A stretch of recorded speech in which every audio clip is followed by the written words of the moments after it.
Welcome to episode 30 of American Spirits. This is Open Show, which is sort of informally divided into seasons. This season, we're going to be discussing, or the name of the season rather, is the Bank Debate Series. We're going to be discussing the issue of banking and specifically central banking in the United States. And for this series, I am joined by Mr.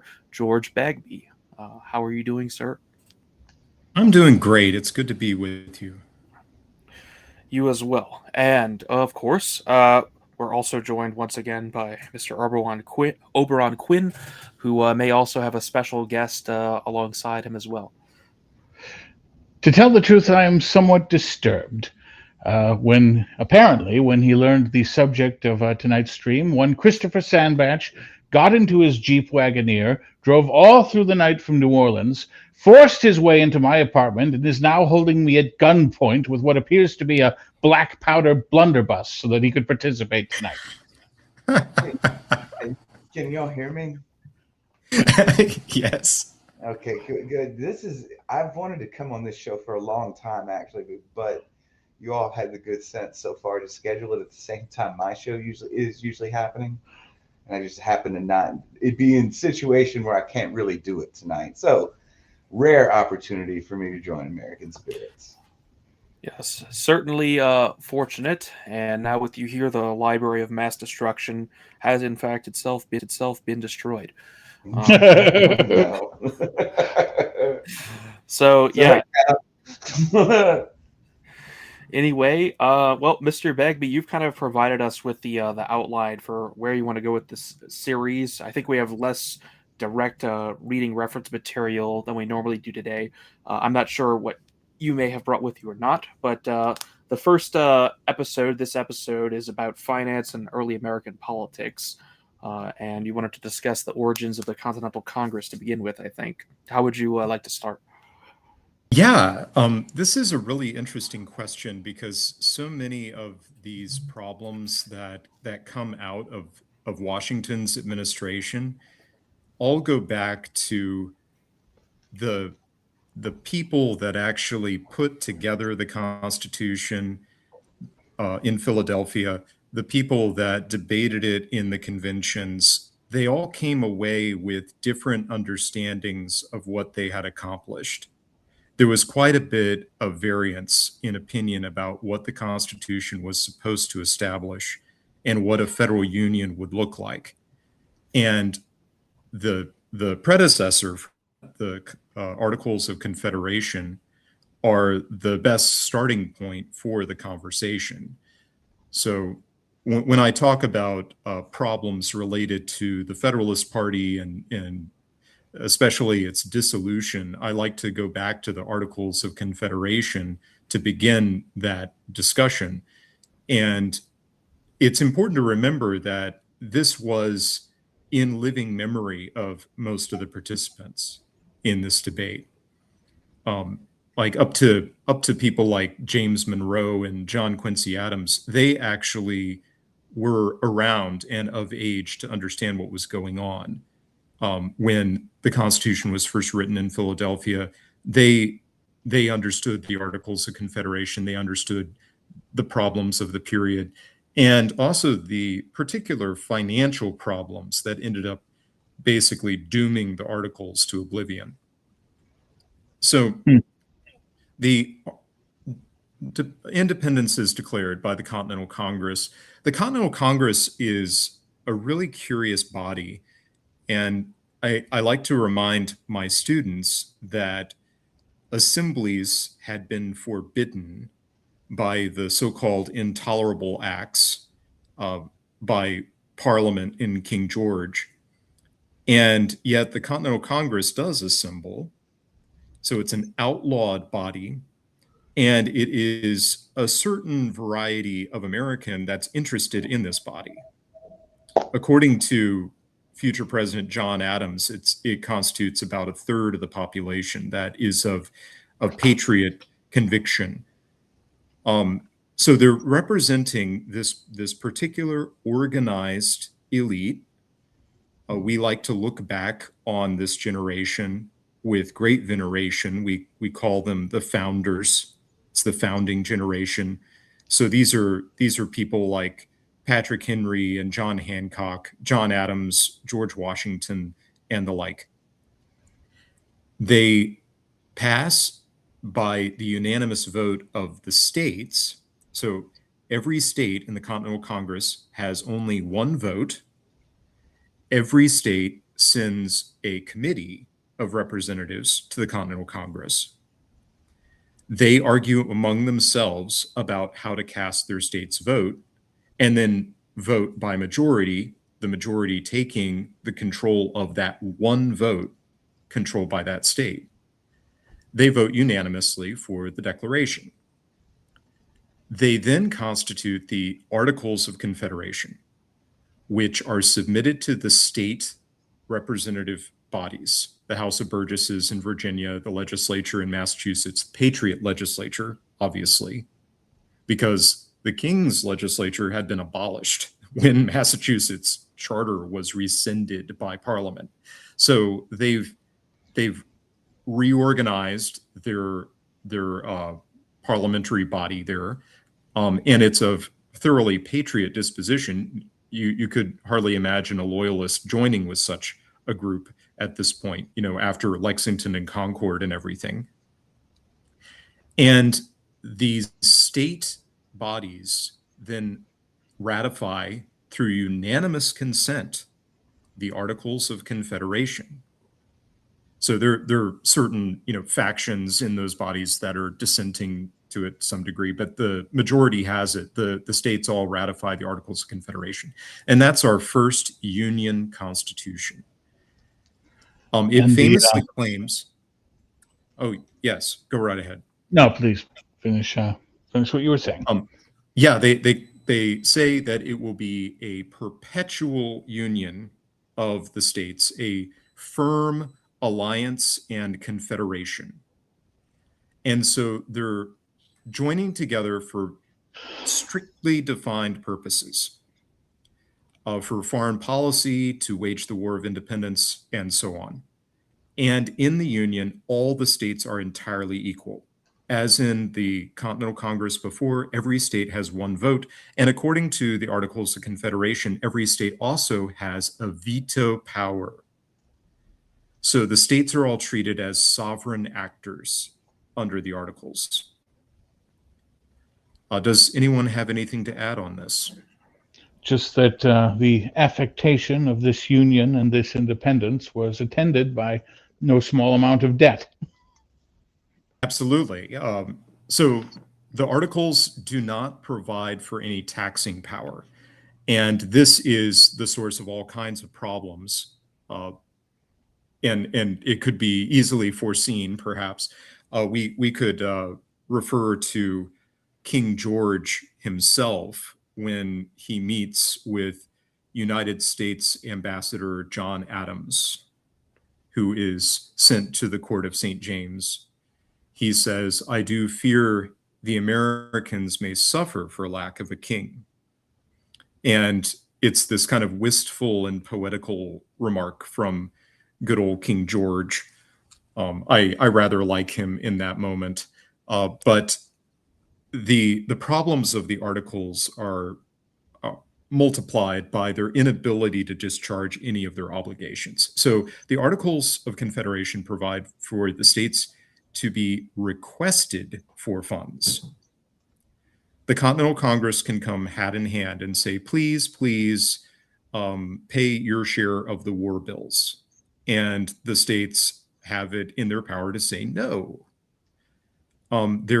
There are no imposts, no duties, no excises of any sort. The Continental Congress is authorized to borrow and print.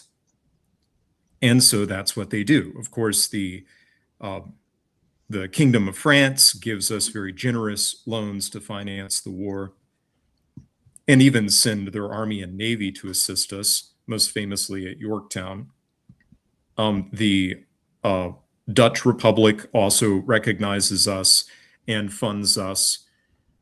We are unable to pay these bills.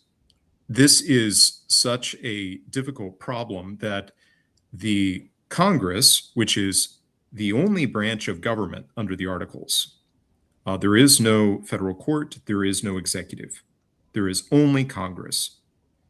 And we have a kind of parliamentary system at this point. We have a speaker for Congress, and he serves in a pseudo executive role, but does not have any executive powers.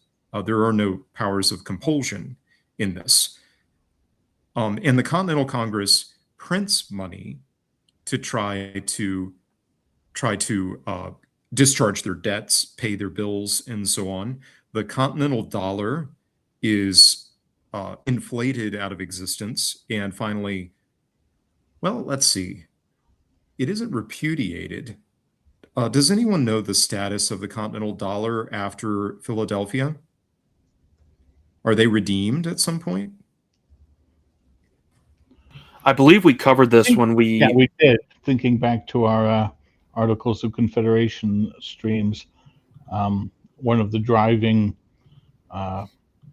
imperatives behind the formation of the Constitution was this question of redeeming the what were they called? They weren't indentures. They had a term for them that were essentially convertible to land, I think was how they handled it. Yes. There are several kinds of debt that the Continental Congress eventually assumes, and some of these debts are discharged. There are bonds, for instance. Those are paid. They are assumed by the new federal government under Washington, and those are paid.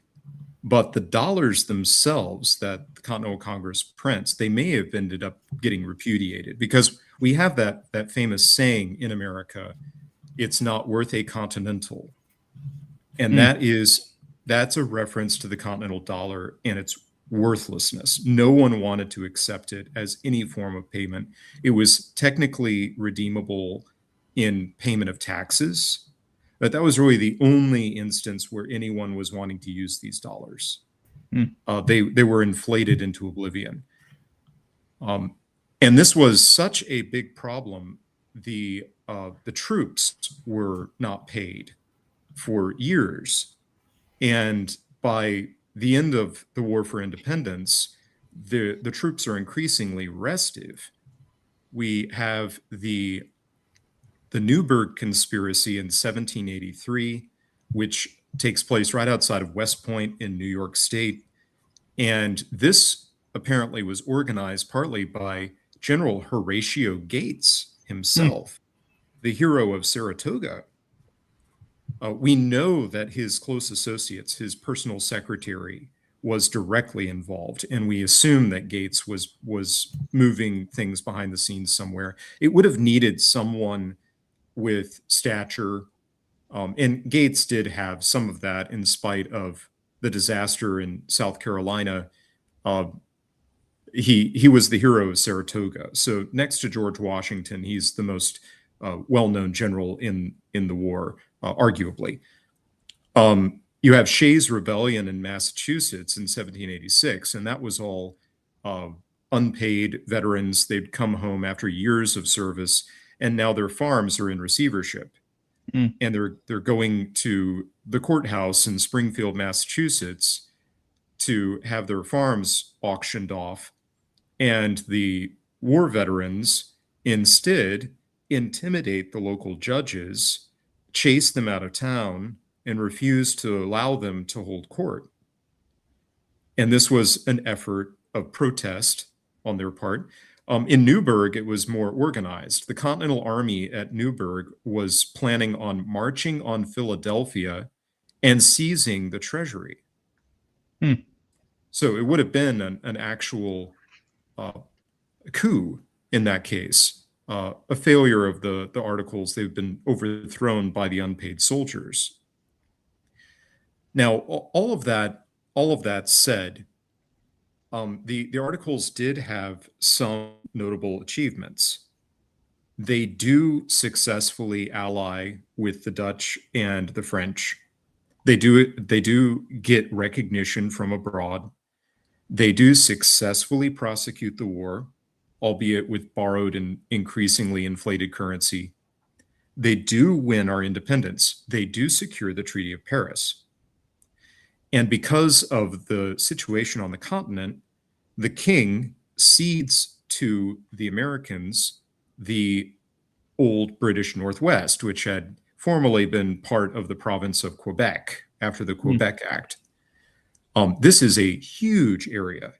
This is Ohio, Indiana, Illinois, Michigan, parts of Wisconsin, parts of Minnesota. It's a gigantic area. And the king has no access to it after American independence, nor does he have many subjects there. So he cedes it all to us. And this is war bounty, basically. And this is one of the main accomplishments under the Articles. The Northwest Ordinance is organized. The states unanimously agree on it, which is a remarkable achievement given the strictures. They have to agree unanimously. This involves giving the New England states and Delaware as well. It gives their veterans from the War for Independence land grants in the area.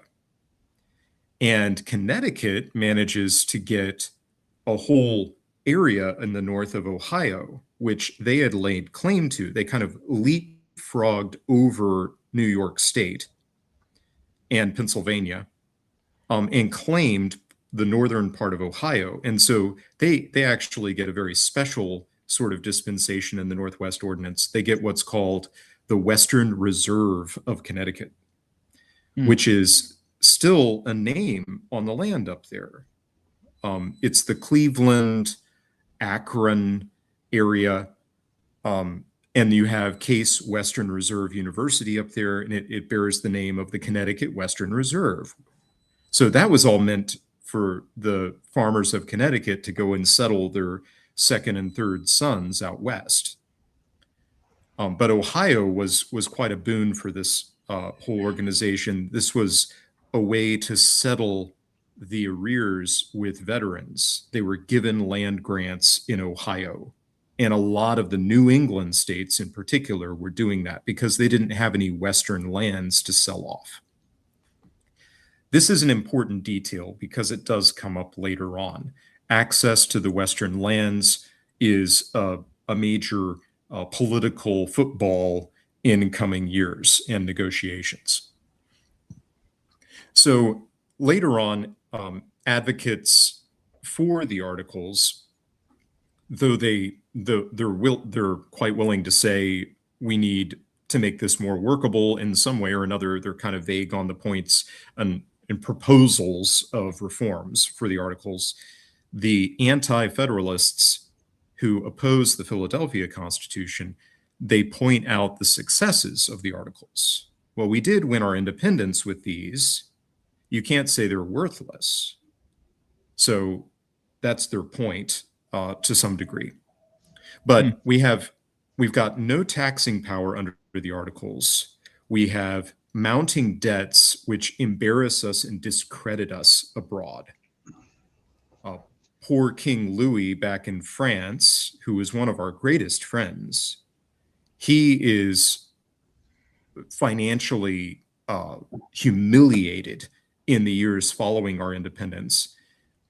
He had loaned us a lot of money and spent a lot of money sending his military to help us, and found himself in unprecedented financial trouble after all of this. And we were not able to pay anything for his loans to us. We're also getting increasing conflict between the states because the Articles require unanimity. No effort proposed to the Continental Congress can get a unanimous assent. Famously, there are several attempts to solve the financial problem that receive broad agreement. This is worth doing. We should try something. And Rhode Island, the libertarian state in New England, was known to wield their disproportionate veto power and torpedo those efforts. Famously, Rhode Island is also the only state to not send a single statesman to the Philadelphia Convention.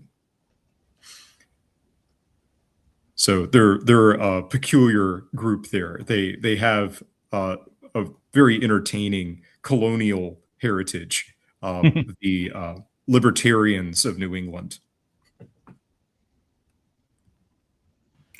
Yeah, so one of the interesting things we noted back when we were covering the articles on the Constitution is that, well, the Constitution, of course, wasn't ratified unanimously by all of the states. Yes, indeed, it wasn't. Famously, Rhode Island was the very first to vote on the Philadelphia Constitution. They did not assemble a convention to ratify the Constitution indirectly from the citizens. They called for a plebiscite in Rhode Island, and they overwhelmingly rejected the Constitution. So it was the only state to put the Constitution up for a democratic vote. They were the very first state to call a vote on the Constitution, and they overwhelmingly rejected it and stayed out of the Union until after a year of Washington's first administration. The other state that rejected the Constitution was North Carolina, and they did that by convention. It was very close in a couple other states. In New York, the vote came down to a single vote in favor of the Constitution that threw the convention to ratify. And in Virginia, it was a very close call. It ended up coming down to 10 votes in the convention in Virginia, but only after George Mason and some conservatives came over after Madison promised the Bill of Rights. So he swayed some of them. You said that Rhode Island did eventually enter a year into Washington's administration. Through what mechanism did they give that assent? I'm not sure how they did it. I don't know if they called another Democratic vote or not, but they were very isolated and also crushed by their war debts. And the Washington administration had moved to consolidate them. But I'm getting ahead of myself here. Going back to the state conflict under the Articles.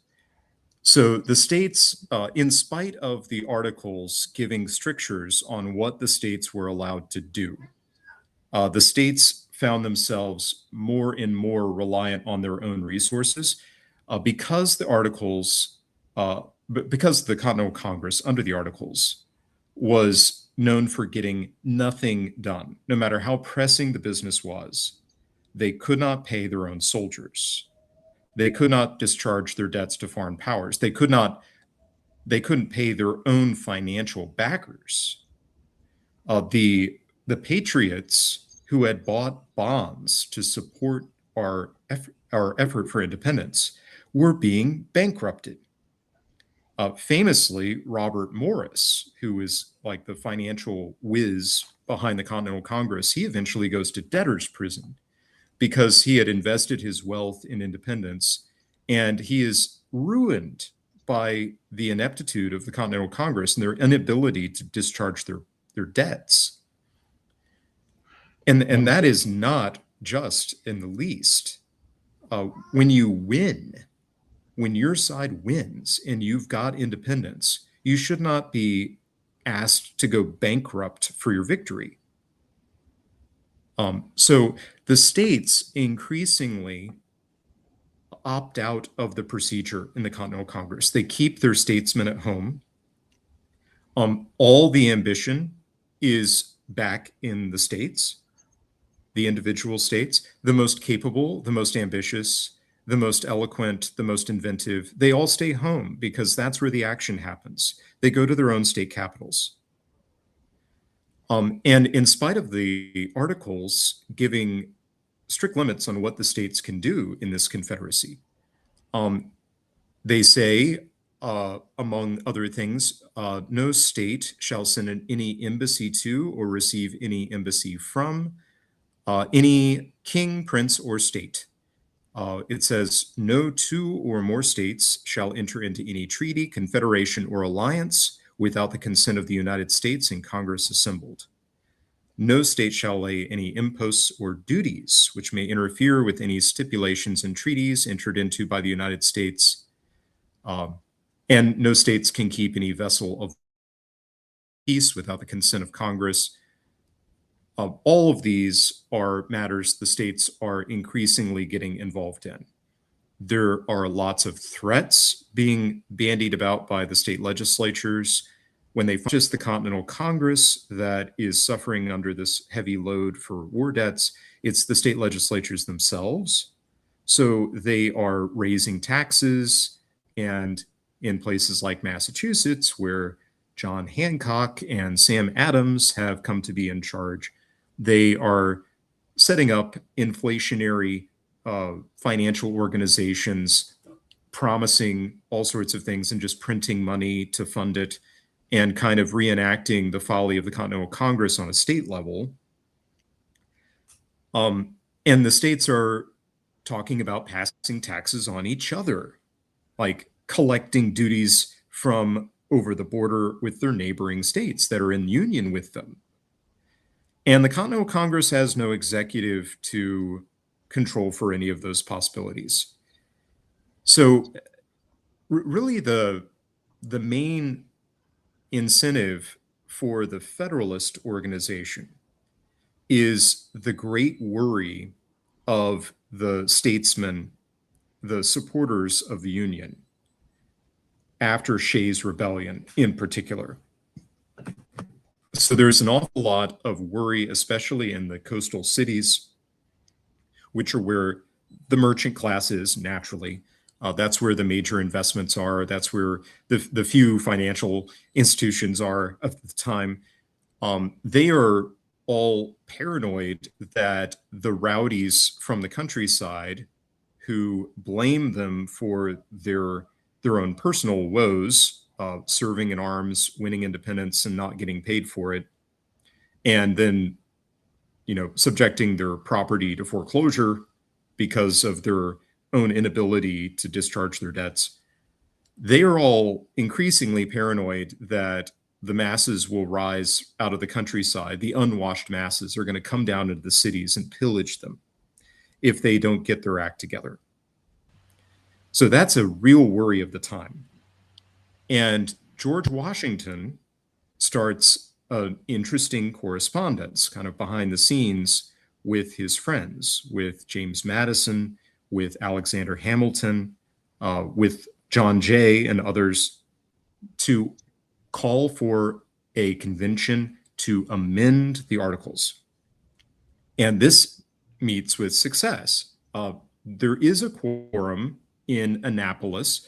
The Continental Congress does not have a set seat of government. They meet in various official buildings around the country at the time. So they happen to be in Annapolis when Alexander Hamilton goes to propose a convention in Philadelphia to amend the Articles of Confederation. And this organizes in the summer of 1787. So the Federalists come with an organization. And this is a good little instance of an elite faction. Some of the most capable men in our political history, they are friends with one another. They have some common ideas. There's variance among them, but what they are in agreement on is that the Articles are not working and the Union will fail if something is not done.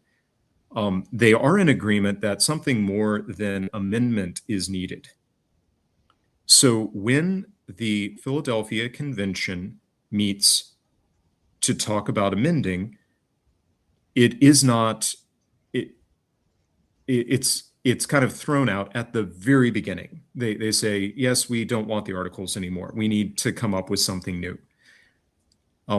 Another element there that's also curious in retrospect, and I think also valuable. I think that it was necessary for what they were up to, and finally, a credit to their organization, was that the debate would be held in secret. So they wanted to open it up so that everyone could share anything that they had in mind to reorganize the United States. Incidentally, the United States of America, that's one thing the Articles of Confederation gave us that we retained, that we would be styled the United States of America. So it gave us the name of our country, and we retained that element from the Articles. So Alexander Hamilton, who is one of the most ambitious of all of these men, he is one of the first on the scene. Once he has a quorum, they're still waiting for a lot of people traveling from distant parts to get to Philadelphia. He tries to steal the march by introducing some really ambitious ideas for central organization. He proposes a president, an executive, who will serve for life. He proposes that the executive and the federal legislature have the power to veto all state laws, that the governors be appointed by the executive, the governors of the states. And of course, this is all said in secret. It's also very unworkable. Like the only way this would work is if the Philadelphia Convention captured the state governments somehow, or put them under duress so they had no choice but to accept such a proposal. They had just won their independence. You know, they just won their independence. Hamilton's system is more or less a copy of the British imperial system. Well, I'm glad you. Let me interject there and please. just, in some sense, restate some things we've covered before. But that is a good point to interrupt on, because one of the things we deduced and agreed with from the progressive histories we read on this period is that the revolutionary, the revolution itself did not displace the existing elite class. The same persons in America who were in government remained in government at the end of the revolution and in power as well. Especially coastal elites who had trade interests that pre-existed the revolution and remained in place after it.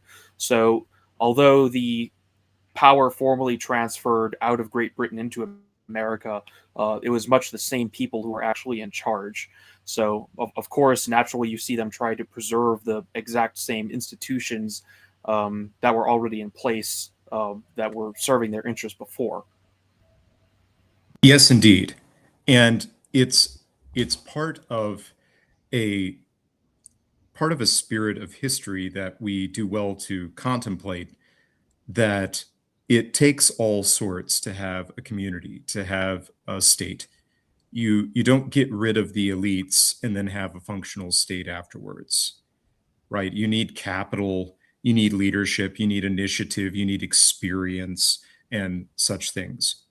And it's very important in our own war for independence, the tipping point that convinces Native American elites to side with the patriots. So for the likes of John Adams, for instance, he seems to be of a more conservative mind as regards the empire until war actually breaks out. And then he says, no, we will defend ourselves. We will not lay down our arms. We will fight. And so violence in Massachusetts seems to be a major tipping point for him. And that's a really interesting moment where the elites are convinced to go with a popular sentiment against the status quo. But that's also an important point you mentioned, the coastal elites coming into the independent American government and states. They're bringing capital with them. They're bringing credit in their property holdings and such. They're bringing experience. This is something that Charles Beard was very interested in. Beard's thesis was that the Federalists constituted an elite conspiracy. I like to qualify the point. The Federalists were organizing behind the scenes. They came into Philadelphia with a plan. We have the radical right side of the plan, if we might say that, with Alexander Hamilton, which is basically monarchy, empire for America. And we have, if you will permit me, more leftist Republican constructions that we see well represented with the anti-federalists. If you'll allow me to use the term to describe them, I really like the anti-federalists, so don't get me wrong there. But they are Republicans, and at the time, the conflict in Europe between the Republicans that are coming out in France and the monarchies, that's the origin of the term left and right. So I'm using those terms in relation to Europe, and maybe that's not the best way to go about it. But anyway, James Madison also gets up and gives a high Federalist proposal for the central government, the proposed government in debate at Philadelphia. And things almost break apart after the proposals from Hamilton and Madison. The delegates that arrive in Philadelphia say this is unworkable. And it's unworkable for a very simple reason. Whatever comes out of Philadelphia has to be ratified by the states. Now, to this day, I really have no idea what Hamilton was really thinking. He had his own military ambitions, as we know. He's constantly badgering Washington to place him at the head of a grand army after the Constitution is ratified and such. What did Hamilton think he was going to do if he got everything he wanted? The states would reject it. There's no question about it. They almost rejected the Philadelphia Constitution as we know it. So I don't know what Hamilton had in mind there, but it's very interesting at this point to know his mind. Hamilton is a brilliant thinker, a great student of history. I have a lot of admiration for Hamilton. Hamilton looks at success.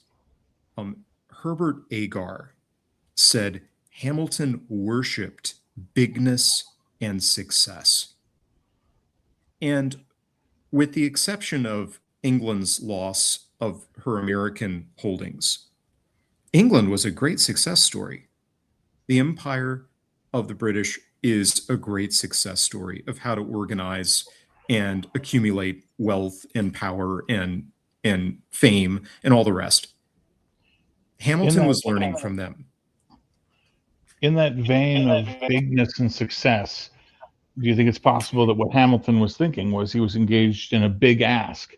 Did he put forward a proposal he himself knew to be unworkable, such that the compromise would tilt in his favor? That's a really good point. I think that's the best explanation for what he was doing. In the case of Madison, Madison came as Hamilton's ally, and they had been corresponding about this beforehand. Madison's reaction to the dismay of the convention was different. Madison, as one of my teachers said, there's no consistency to Madison's thought. He is all over the place at different points in his career.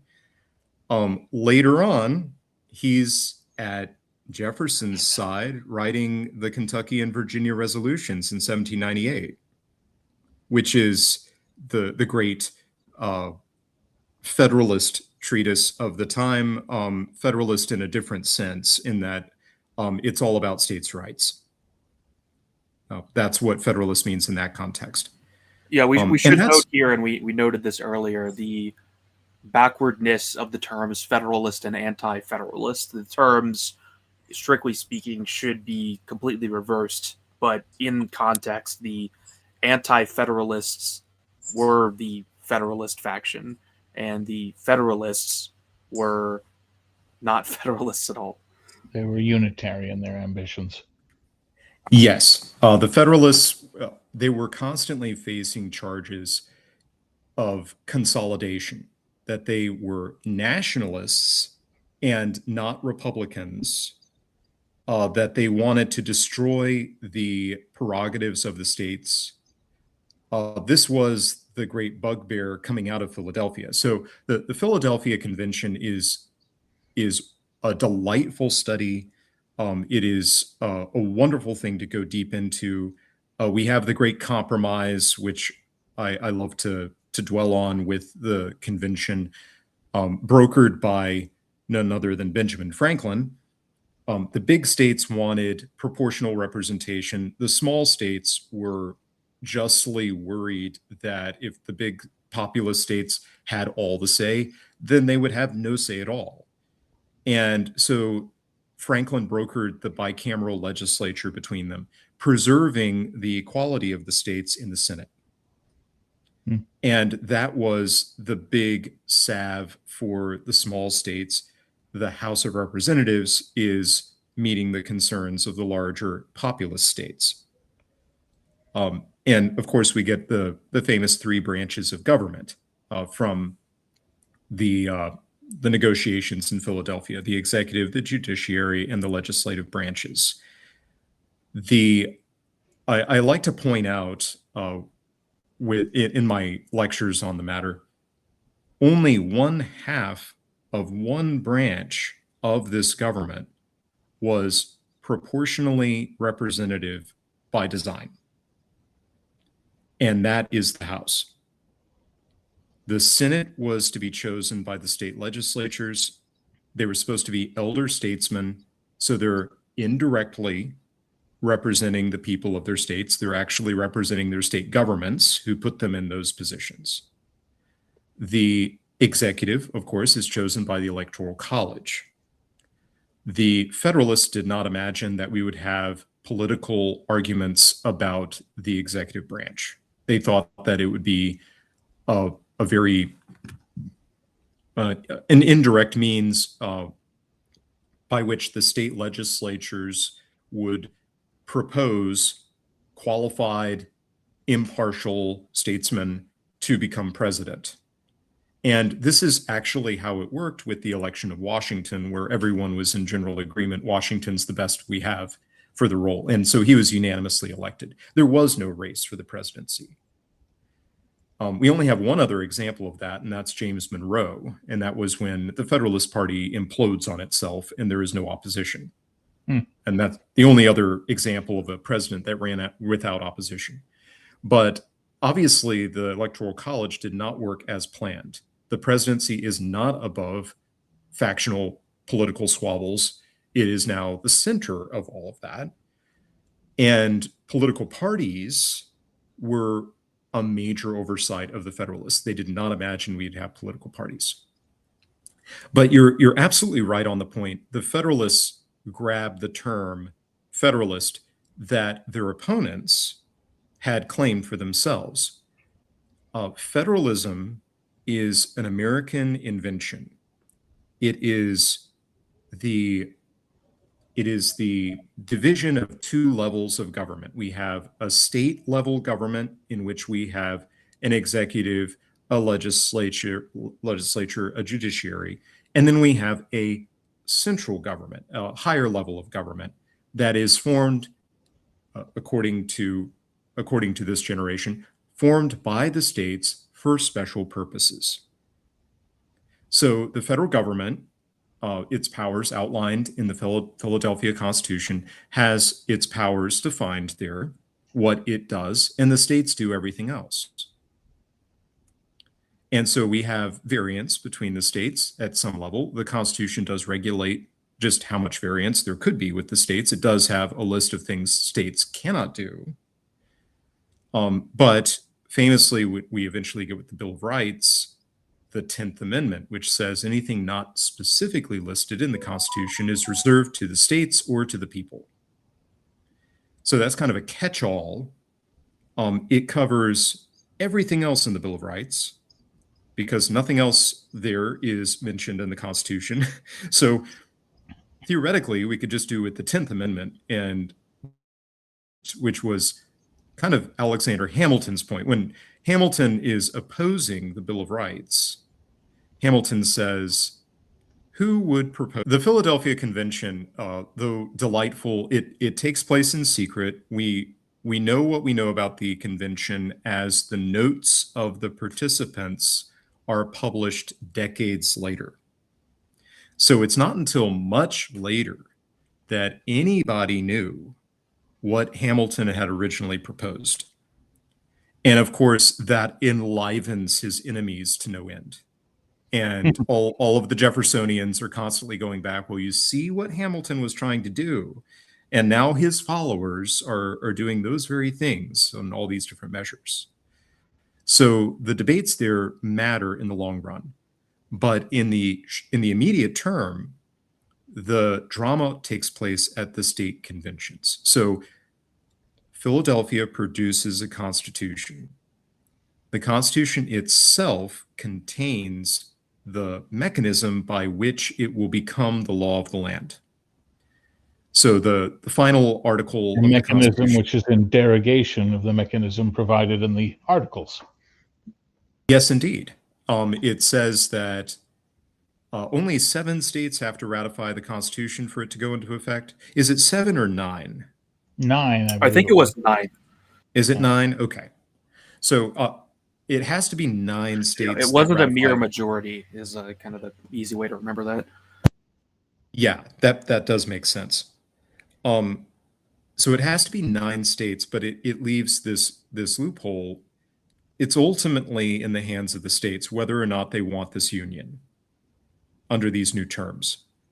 So as I said before, Rhode Island is the very first to vote, and they vote no. So there we see the first emergence of our second political party. We can note the Federalists as our first political organization, our original political party, George Washington's party, the Federalist Party, which meets a very sad end, which I have sympathy for them. I rather like the stand they make in 1814 for reasons we'll discuss later. But the state conventions then are summoned. So there are local elections. They elect commissioners. These commissioners make their opinions known to some degree about what they think of this Philadelphia document. And they go to the state convention to argue about it, whether or not they will vote for the Philadelphia Constitution to ratify it. And they have vested in the conventions, they have the authority to determine the fate of the state, whether or not the state will join the union. So aside from the drama in Rhode Island, where there isn't a public argument about this, it's just a public vote, the state conventions are very interesting. We see the anti-federalists emerge. And these are a very illustrious group of people. Among them are John Hancock, Sam Adams, George Mason, Patrick Henry. These are no people to dismiss. They are a very substantial force. And they are stronger in the countryside than in the cities. They are much more concerned about setting up an unaccountable central government that will abrogate the authorities of their legislatures and courts and even their state constitutions. There are some brilliant anti-federalist writers in writing under pseudonyms in New York. One of them calls himself Brutus, and he writes a whole series of anti-federalist essays. Another calls himself Cato. I used to give some of their writings to my students. They're brilliant. They're delightful things to read. And at this point in our history, we can look back and see they had well-founded suspicions. Among other things, they were warning that the Supreme Court of the United States would strike down their state laws and even their state constitutions.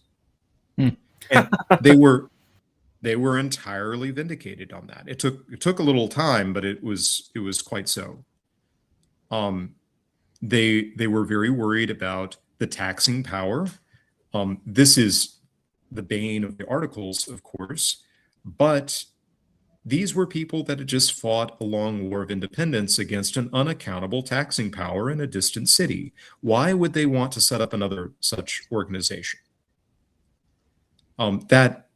That is reasonable, though maybe not realistic. I mean, if you're going to have union, then Congress has to be able to pay its bills. Otherwise, it'll collapse in ignominy.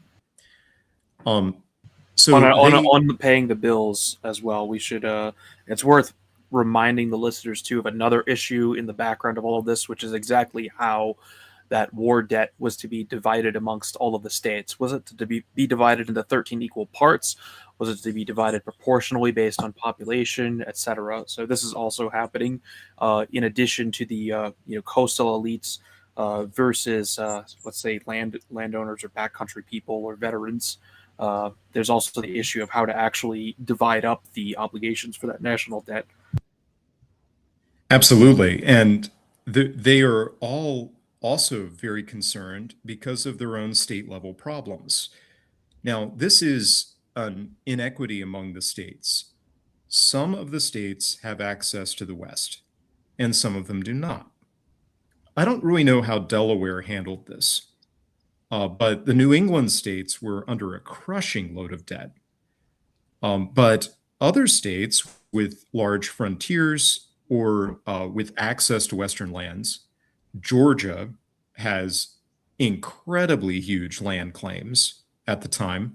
They can just sell off all of their land and they can discharge their debts that way. So Georgia has no war debt by 1787. Virginia is selling off Kentucky. Virginia doesn't have any war debt. North Carolina is selling off Tennessee. They don't have war debt to worry about. I'm not quite sure how this works in South Carolina. I need to read more about it. But obviously, South Carolina they've got claims in the West that they're in competition with Georgia with. Georgia, of course, cuts them off from the Western frontier. But these landlocked states on the East Coast, especially New England, the major question there is, what will this new government do to help us? We need help. And so the Federalists there are proposing financial solutions in a fiscally responsible new government. And the Philadelphia Constitution provides for mechanisms for that. The federal government can collect excise taxes on luxuries, primarily whiskey. The federal government is going to have a revenue tariff on all imports that is going to supply the treasury with revenue. So that this is just a general tax on everything imported into the country. So they'll establish customs collectors in the major ports, and that'll be the stream of revenue coming into the capital. But the anti-federalist concerns are still very interesting. They're particularly concerned that eventually the general government is going to use a military to force the collection of taxes. So you have people like Patrick Henry warning about that in Virginia. In response to this, and this is the most important convention action, in New York, it comes down to a single vote. New York almost turns down the Constitution. It comes within a hair's breadth, but they do ratify. And that is, of course, where the famous Federalist Papers are written to persuade the conventioners and the general population of the Constitution's merits. The most famous essay is written in support of the Constitution, of course. In Virginia, it comes down to some very interesting choices about when to hold debates and when to hold the vote. They hold the vote before all the rural delegates had arrived. And that was a calculation on the part of the Federalists who had the control. They also, and this is the much better example of the two, James Madison, who is the Federalist actor in the Virginia Convention, he is opposed to Patrick Henry, who is the greatest orator of his day. And if you know anything about James Madison, he's a very small man. He has a weak voice, certainly in comparison to Henry. And Madison's doing all he can to hold his own. But Madison proposes the Bill of Rights to be modeled on the Virginia Bill of Rights. And Madison says that's going to be the first order of business in the new government. And he fulfills the promise. That is the first thing the government really gets started with once Congress gets assembled in New York. And they produce the 10 amendments, the Bill of Rights. So Madison is talking about the various things that he will settle as far as anti-federalist concerns are in view. It's the best brief we have of the basic anti-federalist concerns. If you're wondering what the anti-federalists were concerned about, you could do little better than just read the Bill of Rights. They were worried that the government would seize people's arms. They were worried that the government would prevent freedom of assembly, would restrict rights of religion, or declare the Congregational Church the official church of the United States, and such things. They cover all those in the Bill of Rights. And this is enough to sway George Mason, who is one of the great anti-federalists in Virginia, who is called the father of the Bill of Rights, because of his advocacy finally for the Constitution once the Bill of Rights is promised as a condition. And he brings over several of his anti-federalists over to vote for the Constitution. And so Virginia then votes for the Constitution. Pardon me for just a moment. I'll be right back.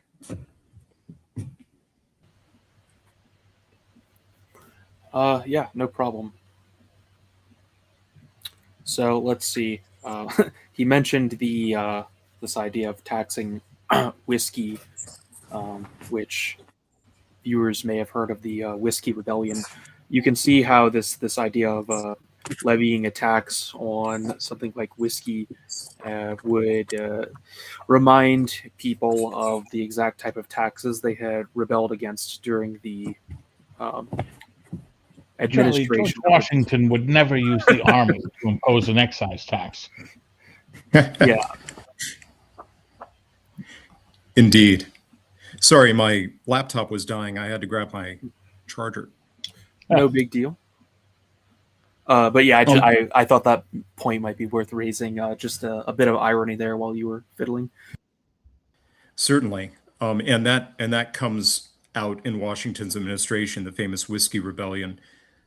That was a particular concern of the backcountry folk, especially people far away from navigable waters and systems of roads, because they were growing grain in their mountain hollers out in western Pennsylvania.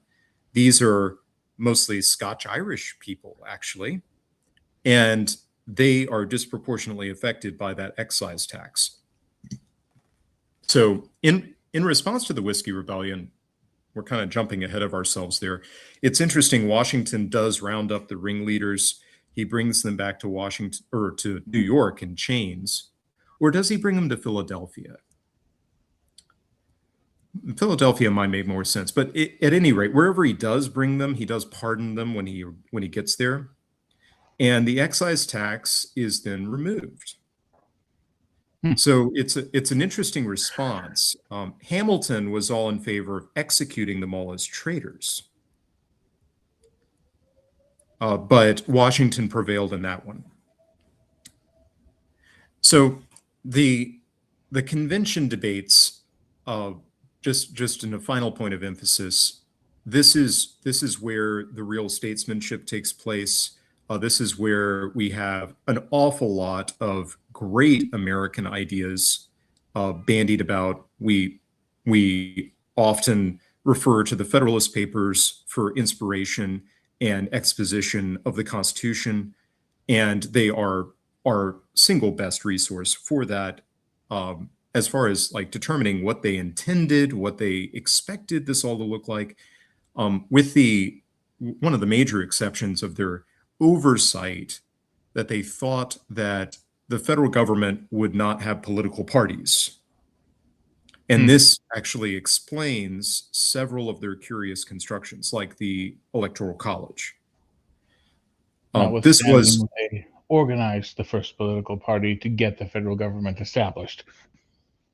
That's right. Well, they didn't see themselves as a faction. Madison in Federalist number 10 excoriates political factions as the death of republics, and says that the general government will be above faction, partly because it's so big. We have 13 states in a huge region, and we will better detect the best statesmen, the most capable political leadership, because we have such a large population in this republic. And so we skip the bane of republics and democracies, which are these factions of particular interests. Now, Federalist number 10 is a brilliant document, but this vision of this prognostication of what Congress will be made of is also a little laughable to us. That they will be these far-sighted, nonpartisan, elder statesmen, sifted from the rabble, because we have such a large number of capable people to choose from. We will fasten onto the most statesman-like, the least self-interested, the least factious of all of them. One detects a significant amount of hand-waving in that. Well, Perhaps. some of these things were at base, which is this Renaissance, was actually it's a bourgeoisie concept. But so, long about, well, this is really the second wave of it, but long about 1650, you have this diminishment of this, this hereditary aristocracy, of course. And there becomes this question of what are you going to use to represent yourself? You're no longer Northumberland. You're no longer the Duke of Northumberland. Money and that sort of thing. Legal privileges in a lot of ways, and legal privileges start being legislated. So you get all the way through this, like this tornado of like dehereditarization of what deorganicization. Yeah, whatever we're gonna call that. And you are really, whenever you're looking at this, you're looking at the very tail end of that. Okay, and they come up with this concept called the public man, and it's very important in the minds of even this is one of the things that all of these people all have in common. They all grew up really in the shadow of this exact occurrence. Okay, so one of the things they actually all kind of believe in, even whenever they knee jerk back to like some sort of that we'd call something more reactionary, and Hamilton is the more reactionary here by a long shot. But you will, in fact, always find this idea that the perfectly public man can exist. And so this is a man who has no public-private distinction. This is why they're like, they're very interested in not having entanglements and of that sort, because they want to free someone to have the most perfect, unbiased, non-self-interested take. And that's their concept of what you've got whenever you've found your natural aristocracy. So this is like everything that they believe is bound up in this question of what constitutes public representation, and that's what they're always arguing about.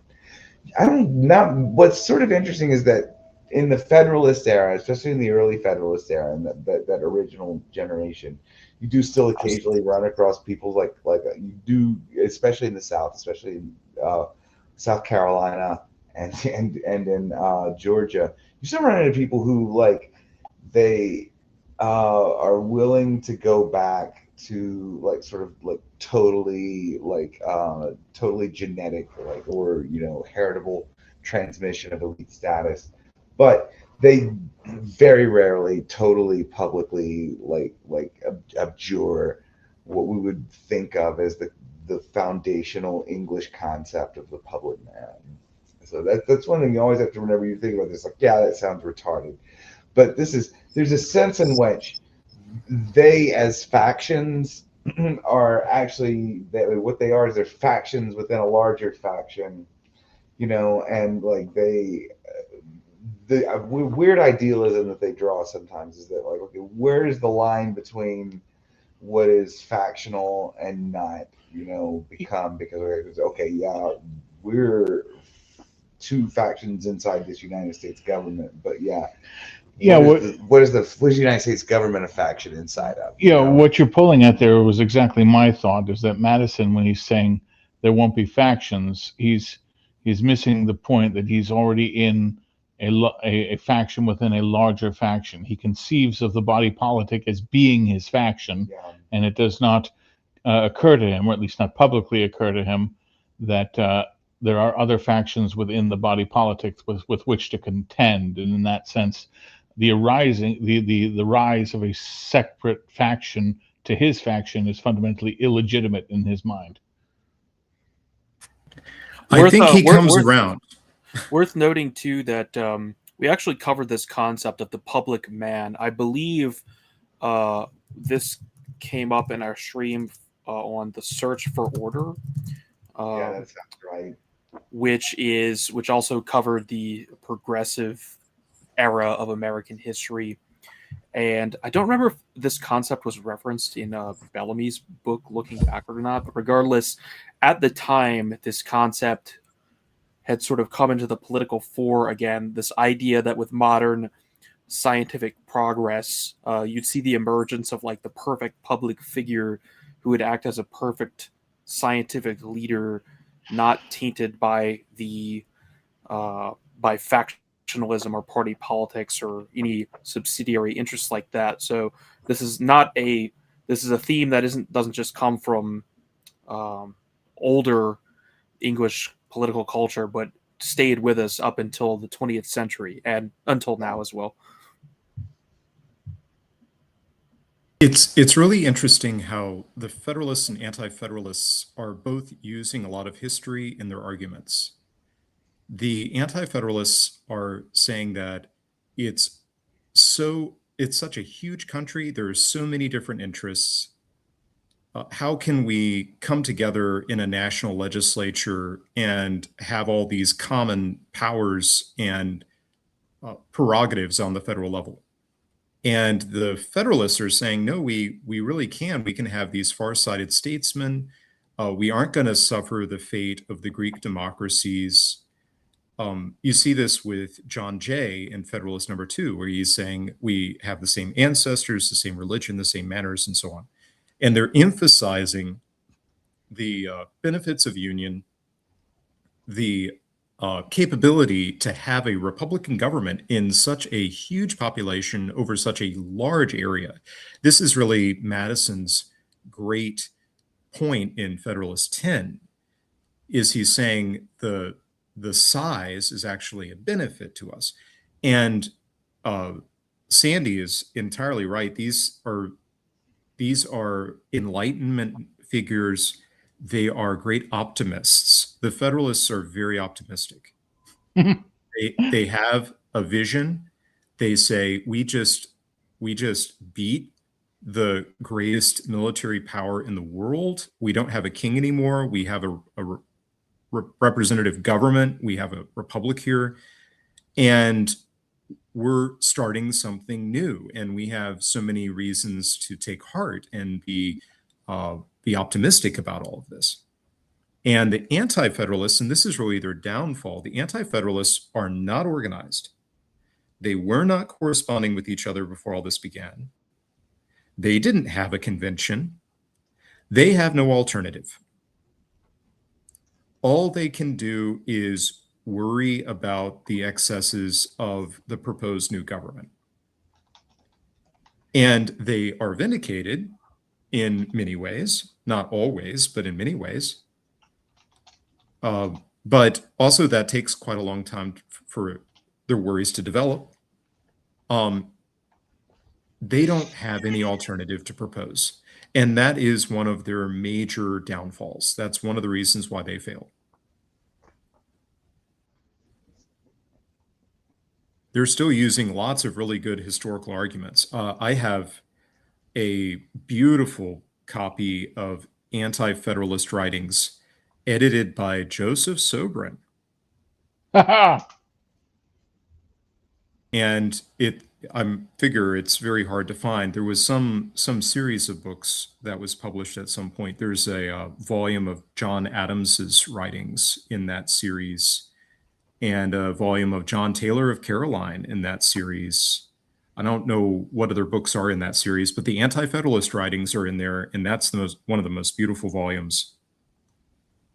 I'll certainly be interested to see anything put together by Mr. Sobran. Absolutely. He has a very short forward for it, but he did edit it. All right, gentlemen. Well, that's my syllabus for this episode. And Do right we on have time. anything else to cover? Well, let's see if there's super chats on Entropy. I'll click over there real quick. There's some Yes. excellent recommendations in the super chats, I see. Let's see, on Entropy, Rattling Saber for $5. Question about the anti-feds and the courts. How were the antis pacified about concern over the courts striking down laws within states? If there was some guarantee that that mechanism die with the soft judicial coup of Marbury versus Madison? The Marbury versus Madison case, it vindicates those anti-federalist concerns. Absolutely. And the anti-federalists are actually still around. One of the most important of them, who shows up later, is none other than President James Monroe, who was a Virginia anti-federalist and an anti-federalist representative to Congress after Virginia ratifies. A more articulate one who maintains his position is John Taylor of Caroline, he's a representative from Virginia in the early Republic. He does serve in the Congress after ratification, but he writes very eloquently on those concerns well after the Constitution is ratified. In answer to your question, that was not settled with the Bill of Rights. There isn't anything in there specifically about those Supreme Court concerns. What is in there are big ticket items that persuade a portion of the anti-federalists to come over at the Virginia Convention. But those are concerns also voiced elsewhere in the Union, in New York and such. You have Brutus and Cato up in New York who are also voicing those same concerns about the Supreme Court. That is not protected in the Bill of Rights. One thing that is in there that you could conceivably characterize as a sop to those concerns, which in hindsight turned out to be anything but, is the guarantee of a Republican form of government to the states, to the extent that could be taken as an affirmation of the states' rights to representative government within their own borders as they see fit. You could read it that way, but what in fact happened afterwards is that that particular provision of the Constitution has been used to justify ever more draconian interference with the self-government of the states, particularly since the Civil War. Indeed. Yeah, so again, to the question, there was no guarantee in the negotiations that settled the question. It was simply... Yes, they were not placated, they were defeated. Yeah, they were pacified in the sense that you pacify a defeated opponent. All right, that's it for the Entropy super chats. Let us see what is on YouTube. I saw at least two things. Yeah, so Don Browning sent us an Old Glory Club gift membership, and it went to Chief Slinging Beef. Isn't that great? A fine recipient from a fine lady. Thank you, Don. What a ridiculous feature to have offer. You can raffle off like subscriptions. Yes. Generous patrons can gift subscriptions to the less fortunate. And then It's not just like a random thing that like you pay for a random thing and it spews out, or you have to gift it to someone directly. You random. You buy a number of memberships and then you toss them to the chat like so many Mardi Gras Yeah, beads. that's what I was thinking. It's like a Mardi Gras parade. It is exactly like that. And of course, then they have the benefit of watching us lose at Total War Warhammer 3. So, Bolero 393 for $10. Buy The Old Northwest from Tall Men Books. Read about the pivotal victories of George R. Clark, Anthony Wayne, and William H. Harrison. Tippecanoe reminds you whose your victory means more than sports ball.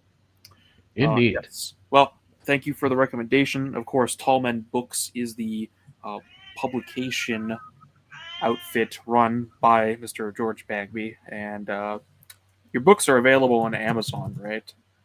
Why don't you, some of them are. You have a website too, I think.